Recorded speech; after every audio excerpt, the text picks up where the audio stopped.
her bin several times a day. It was a massive waste of time, but losing a customer's trust would be far more costly to fix. I endured Corinne's harassment for 5 long months. Then, a few days ago, something decisive happened. I was chosen as the main contact for a major corporation that had inquired about our products. This company is one of the leading medical device manufacturers in the country. If we secured a contract, it would be worth millions. Not only would I achieve my entire quarterly sales target, but I would also certainly be on the promotion track. Given the size of the account, I was assigned support. I was planning to choose a trusted colleague, but Corinne volunteered with such extreme enthusiasm that my boss, impressed by her initiative, assigned her to my team. I knew I couldn't work well with her, but it was work. I assumed we could both act professionally and cooperate, at least on the surface. I was wrong. She provided no support whatsoever. Instead, she took it upon herself to send materials for her preferred products to the client without my permission. A close colleague discreetly informed me of her actions, so luckily, it didn't become a significant issue. I quickly called the contact person, casually mentioning that I had sent some materials for other products they might be interested in. I briefly explained the differences between the product Corinne had sent and the one they had originally inquired about. In the process, I was able to identify the client's latent needs and arrange a more detailed discussion. On the day of the appointment, I presented the products they had inquired about, and based on our prior conversation, recommended several other suitable options. The client appreciated my style, and we narrowed it down to 3 final candidates. 2 days later, they informed me they had decided to order one of the products. After discussing quantities and terms, I prepared a quote and sent it to them. The total amount was $5 million.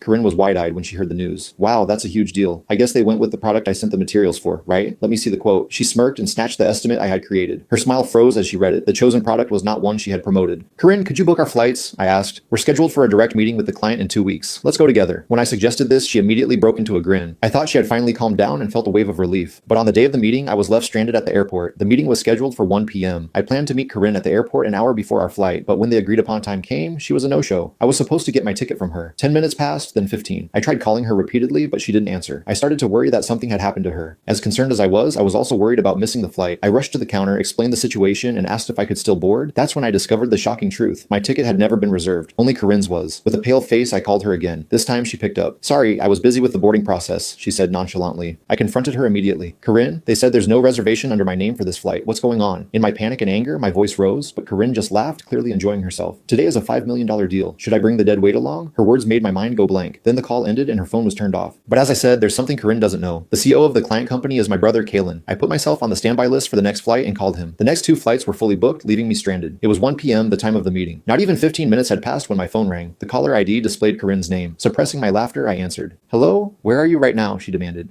I'm at the airport, I replied calmly. You should know exactly where I am. You didn't reserve my ticket. Corinne was momentarily speechless. Just get here quickly, she hissed. The client CEO says that if you don't come, the deal is off. In the background, I heard a familiar voice. Kalen. He had likely instructed her to switch to a video call, as we had planned. I accepted the invitation. Corinne's pale face appeared on the screen. She turned to look at someone off camera, and her face grew even paler. It was then that my uncle, the CEO of my own company, and my department manager walked into the frame, standing beside Kalen. Why are both of you here with that liability at the airport? She stammered. The reason was simple. I had